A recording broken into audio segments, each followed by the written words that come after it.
Hi, this is Paul. I wanted to make this video. I should have made it over the weekend.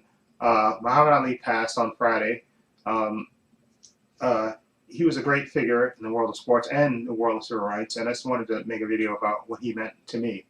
Growing up as a kid, I knew Ali from TV and boxing and his great interviews with Howard Cosell and his great banter and wit and appearances on talk shows and stuff, and of course from the world of boxing.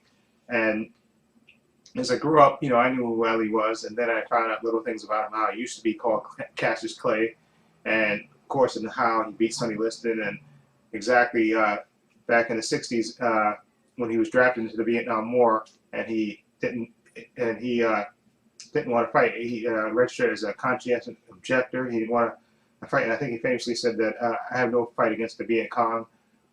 They never called me nigger, or they never chase me with dogs, or deny me my basic human rights, and I can't fight for a country that won't even give me my basic human rights. And so why should I fight for it? And he, of course, it cost him. They stripped him of his heavyweight championship, and he basically, I guess, sentenced, I think, to 5 years in prison. But of course, he was out on appeal, and of course, after years of not being denied, and cost him millions of dollars in and advertise and advertising revenue and fees and stuff, and of course popularity, because a lot of people did hate him for taking that stance, and a lot of people called him coward, and told him basically to leave the country. You don't like this country, why are you here and stuff. But he stood up for a principle, okay, a basic principle that says, listen, I was in the service, so I understand about serving and stuff, but he took a stance, okay, and it cost him, but he took a stance based on a principle. Exactly. If you deny my people basic human rights, why should I fight for you in a war? I think that's common sense. Okay, but a lot of people weren't doing that. A lot of people didn't take that stance, and a lot of people could. I mean, he could have just went along with it and just go ahead and enlisted. And I'm sure because he was so famous, they would have made sure he didn't get sent to the front lines or anything like that. But he actually took a stance, and it actually meant something. Okay, and I'm really proud of him for doing that, not only for black people, but for Americans everywhere. I appreciate him, making that sacrifice.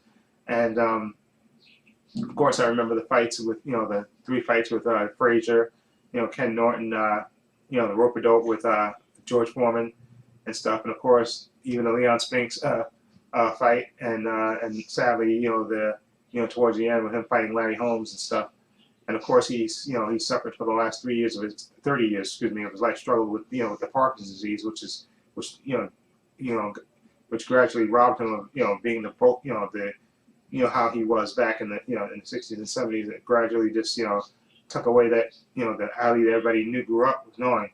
Okay, but he, like his family said, I read a lot of things about what his family did and the things he did, even with the struggling with the Parkinson's disease. He did a lot of stuff behind the scenes, a lot of charity work and stuff, and a lot of speeches to people and stuff, encouraging them to stand up and voice their opinion and not be silent when you have a good cause. And I really appreciate them. So he, to me, is a hero. Okay, and I know, like I said, a lot of people hated the stance that he took back then. A lot of people, even still to this day, hate him. But I'm proud of him. Proud, to call him a hero. And he stood for a principle. And he was just he was like the first outspoken athlete that I remember. Of course, there was Jackie Robinson and Joe Louis before him, but he was the first, I think, outspoken guy that that spoke his mind and dared to be, and he's just so charismatic, and he elevated the game of boxing, and elevate the course of American life as well. So Ali, it's a sad thing that he passed, but he leaves a great legacy behind, and thank God we got plenty of video, for future generations to appreciate the legacy and stuff of what he did and all that he accomplished. So to me, he is a hero, and I just want to say, hopefully he's up there, rope-a-doping with God up there. So I'm sure he is. And anyway, let me know what you think of Muhammad Ali and his passing. Feel free to leave comments down below. And this is Paul saying so long and take care.